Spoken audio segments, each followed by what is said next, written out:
outside. The GTC4 Lusso is a giving break, an exuberant station wagon in customary terms. The 3-gateway Ferrari can suit 4 people is still no not as much as some other Ferrari. The front belt is overpowered by a wide single piece on a level plane slatted air dam that connects over the width of the auto with the moving stallion image in the center. The Ferrari 458 style headlamps are cleared back on the molded hood with flared guards as an idea in retrospect.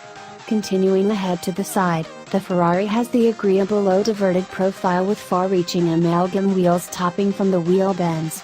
The long hood is supplemented by the breathing gills on the guards. The raked windshield infers a low-tossed housetop that almost extends to the back of the auto, common for shooting brakes.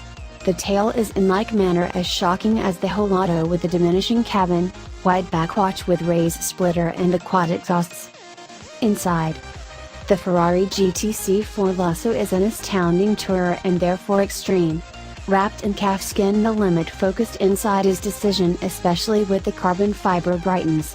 Like each and every astonishing tourer, it gets a touchscreen infotainment structure, air control, adaptable front seat setup.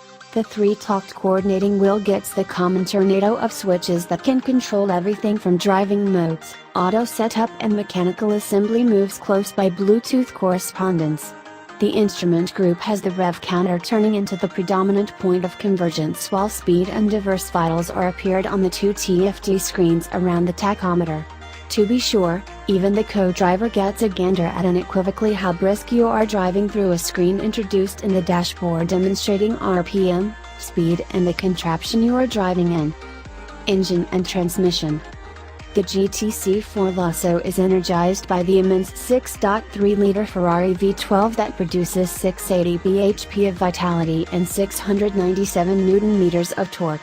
The regularly suction process controls the Ferrari past 100 kmph in pretty much 3.5 seconds to a best speed of 345 kmph. It furthermore gets an upgraded version of the 2-fold gearbox 4-wheel drive setup from the FF close by 4-wheel controlling moreover. In India you also